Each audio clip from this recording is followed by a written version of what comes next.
Muy buenas tardes, amigos. Esto es Perú 21 TV. Mi nombre es Mayra Calderón y a esta hora de la tarde el porcentaje de actas procesadas son 94% y Pedro Castillo en estos momentos está liderando por milésimas nada más la tendencia del voto. Y estamos acompañados de Fernando Guamán. Él es el director del Centro de Investigación en Opinión Pública de la Universidad de Piura para analizar cómo se vienen dando estos votos, los porcentajes entre ambos candidatos. Muy buenas tardes.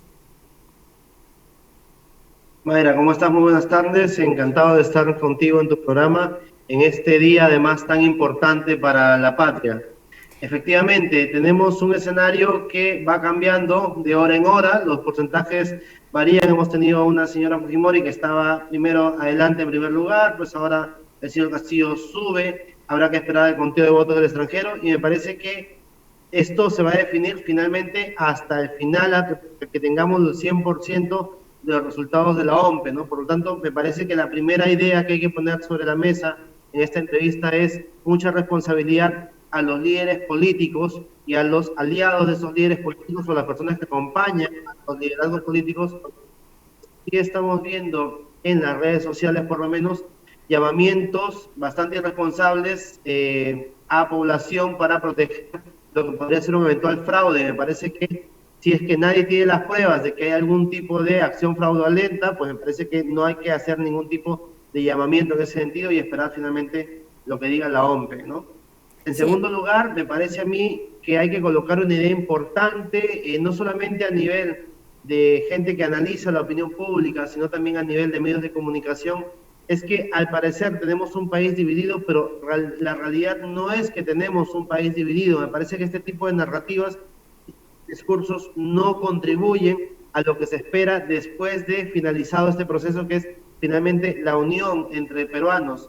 Y te digo esto basándome en un indicador importante, porque cuando las empresas encuestadoras hicieron la medición de la intención de voto, también hicieron medición sobre los temas que preocupaban a la ciudadanía. Y cuando vemos los resultados de las preocupaciones, nos damos cuenta que 2/3 de la población no quiere que se cambie el modelo económico, quiere que el modelo económico mejore. Por lo tanto, me parece que lo que tenemos que ser conscientes es que no es que haya un 50% de peruanos que quiera patear el tablero y otro 50% de peruanos que quiera mantener el status quo. Lo que tenemos es una mayoría de peruanos que quiere respeto a las instituciones y respeto al trabajo en libertad, efectivamente haciendo cambios que permitan que la riqueza pueda distribuirse de mejor modo y que esto pueda fundamentalmente dirigirse a dar mejores servicios públicos, ¿no? Entonces, creo que tenemos que ser conscientes que esta elección es polarizada no por los problemas del país, sino por los candidatos que han estado en esta contienda, y que la mayoría de peruanos no ha votado por Castillo o por Fujimori, sino que ha votado a pesar de Castillo y a pesar de Fujimori, y por eso es posible la reconciliación después de pasado el proceso electoral. Dicho esto, yo quería analizar con usted cuáles han sido los aciertos y desaciertos entre un candidato y el otro. Bien, yo creo que el principal problema de campaña, en el caso, por ejemplo, de la señora Fujimori, se ha visto en algo que era determinante para ella, que era su conducta y su desempeño en el último debate, en el debate organizado por el Jurado Nacional de Elecciones. Evidentemente, ha habido una lluvia de propuestas y poco espacio para la sustentación de esas propuestas, tomando en cuenta que quienes finalmente iban a ser el ganador en un escenario de empate técnico eran las personas que estaban dentro del grupo de los indecisos. Por lo tanto, el indeciso, en principio, no ha tomado una postura porque no cree ni en Castillo ni en Fujimori y está buscando argumentos para decidirse. Pues era muy importante para este perfil público tener un desempeño solvente en el discurso del debate que vaya más allá de las propuestas, sino que tendría que incluirse fundamentalmente los mecanismos que harían viable todas las promesas que había hecho la señora Fujimori. Y por el lado del señor Castillo, me parece que el tema ahí efectivamente también ha sido una falta de propuestas y mal desempeño en el debate, pero fundamentalmente falta de unidad y coherencia, porque el señor Castillo lo que mostraba era un discurso en el plan de gobierno, otro discurso en la plaza pública y otro cuando se presentaba en los medios de comunicación. Y me parece que no logró disipar esas dudas y esos rumores que generó en campaña, que hizo que, por ejemplo, la señora Fujimori pudiera recuperar el norte y estemos hoy hablando de un escenario en el cual, voto a voto, todavía no sabemos quién será presidente del Perú. En el eventual escenario, vámonos a ponernos en esta plataforma, ¿no? En el que Pedro Castillo, supongamos, salga elegido como presidente del Perú. ¿Qué se espera de un gobierno de Perú libre? Hay que analizar, incluso Castillo o Fujimori, cualquiera de los dos, no tienen capital político propio. O sea, esto es importante. O sea, las dos figuras presidenciales tienen capitales políticos prestados del antagonismo que genera el rival o del miedo que genera el rival. Esto es importante medirlo así, porque los capitales políticos prestados tienen poca estabilidad si es que no negocian con las fuerzas opositoras. Y Mayra, voy a ponerte un ejemplo de capital político prestado que ya lo hemos vivido en el Perú.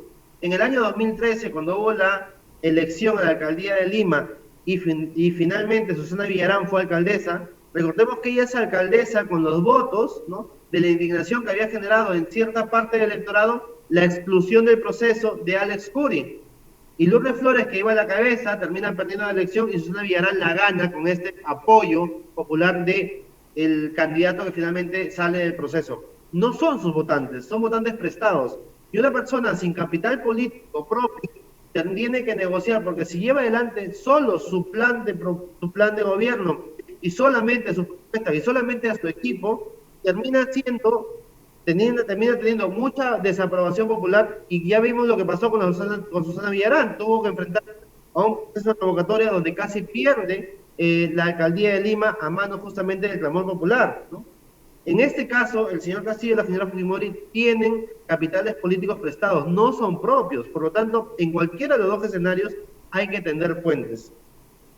Yendo directamente a tu pregunta, quizás en el momento de tender puentes, el señor Castillo tenga que negociar, ¿no?, con un Congreso mayoritariamente opositor respecto a los principales ejes de sus primeras propuestas programáticas que tienen que ver con la línea de cambio de constitución, ¿no? Yo creo que aquí el Congreso y la ciudadanía en general le pedirá fundamentalmente que recuerde lo que firmó en la proclama ciudadana, que era un respeto a las instituciones y a un cambio, si es que hay un cambio, primero pasar por el mecanismo de reforma constitucional del Congreso. Pero tal y como está el Congreso ahora mismo con la distribución de fuerzas políticas, pues me parece que esto, si se va por el camino de respeto institucional, pues no habrá cambio en ese sentido, ¿no? Pero esto, fundamentalmente, ya te digo, si es que el camino que se sigue es un camino de respeto a las instituciones. En ese sentido, si él quiere cambiar la Constitución, llamando a esta Asamblea Constituyente, cree que tenga el respaldo de la población, y si eso sucede, ¿qué peligros encierra este camino? Claro, el tema es bastante, digamos, complejo, porque hay que saber a qué llamamos respaldo de la población. Nosotros tenemos que entender que en nuestro sistema democrático, la democracia no puede ser plebiscitaria, eso quiere decir no se puede consultar a cada rato, porque las consultas suponen, primero, como punto de partida, que estemos seguros de que vamos a preguntarles a todos los peruanos. Y por eso es que una elección presidencial o una elección congresal tiene un poder de legitimidad muy alto. Cuando escuchamos que el señor Castillo dice, vamos a convocar a las bases, vamos a convocar a los gremios, vamos a convocar a las organizaciones, al pueblo organizado, ¿quién nos garantiza que ese pueblo organizado realmente representa los intereses de toda la ciudadanía? Y voy a ponerte, Mayra, un ejemplo de algo que conozco de primera mano. Y me voy a remontar al año 2012. En el año 2012 dirigí una investigación donde consultamos a los maestros de Piura, de todo el sector público, si es que estaban de acuerdo con la ley de la carrera pública magisterial y qué pensaban del SUTEP. El 61%, esto quiere decir mucho más de la mitad de los profesores de colegios nacionales, estaban en contra del SUTEP, consideraban que no mejoraba la educación y además estaban a favor de la ley de la carrera pública magisterial en ese momento. Sin embargo, como no tienen voz en el sindicato y el sindicato sí que tiene una movilización importante, se dejó sin efecto, se trajeron abajo a la ley de carrera pública magisterial.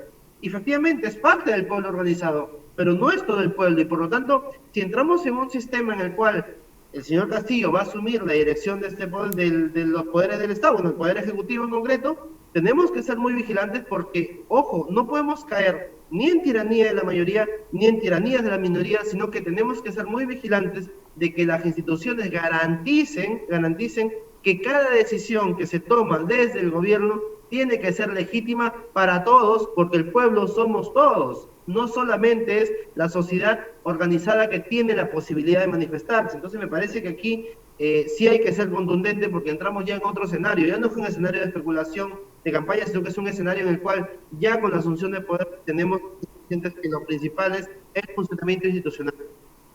Analizando el discurso del candidato Pedro Castillo ayer, bueno, hace unos días, mejor dicho, él decía, voy a respetar los resultados. Luego ayer Perú Libre saca un comunicado diciendo que los resultados a boca de urna o de flash electoral realizado por una consultora, Ipsos en este caso, no les daban garantías y podrían llamar a un fraude. Cuando estos no son resultados oficiales, cuando los resultados oficiales los da la Oficina Nacional de Procesos Electorales. Entonces, este cambio de discurso se puede traducir a que Pedro Castillo todavía, incluso hasta este momento, no ha mencionado ninguna sola palabra sobre el respeto del resultado, porque un día dice una cosa, luego el partido saca este comunicado, dice otra, entonces, ¿cómo creerle? Es totalmente irresponsable el manejo de la comunicación del señor Castillo y del señor Cerrón. Hay que decirlo con esta contundencia, pues estamos siguiendo las redes y hay que saber que el discurso tiene que ser único en distintos momentos. Tanto la señora Fujimori como el señor Castillo en la mañana, en el momento del desayuno, manifestaron que era importante respetar el proceso electoral y era importante respetar el conteo de votos y hacían un llamado lógico a que sus personeros sean vigilantes del voto. Sin embargo, después de que salió ya el flash electoral, ha habido una serie de mensajes a través de las redes sociales donde se deja poca claridad, ¿no?, respecto a lo que es cautelar y respetar lo que está haciendo la OMPE con el conteo de votos, y más bien se deja entrever la posibilidad de que hay un fraude. Esto es sumamente irresponsable, porque para poder hablar de este tipo, digamos, de términos o mencionar la palabra fraude, hay que ir por una vía que es técnica. El tema de fraude electoral no es un asunto, digamos, coloquial, o es un asunto de opinión generalizada. Este es un asunto sumamente técnico, por lo tanto, en todo caso, el señor que tiene fraude, pues tiene que ir de la mano con pruebas, de la mano con evidencias y armar un sustento bastante suficiente a nivel técnico legal. Entonces, si no hay eso y solamente hay un enunciado de llamar al fraude, me parece que es muy irresponsable con una opinión pública que en este momento está bastante encrispada, ¿no? Yo creo que los liderazgos políticos, ¿no?, tienen que verse independientemente de quién sea presidente. Y ayer hemos tenido a personas en las calles violando el toque de queda en plena pandemia y parece que a nadie le interesa, ¿no? Yo esperaba que los líderes políticos pudieran decir, bueno, por favor váyanse a su casa a dormir, que esto tendrá que verse con los personeros, ¿no? Pero hemos tenido en la calle mucho problema. Gracias a Dios no ha habido altercados que lamentar, ¿no?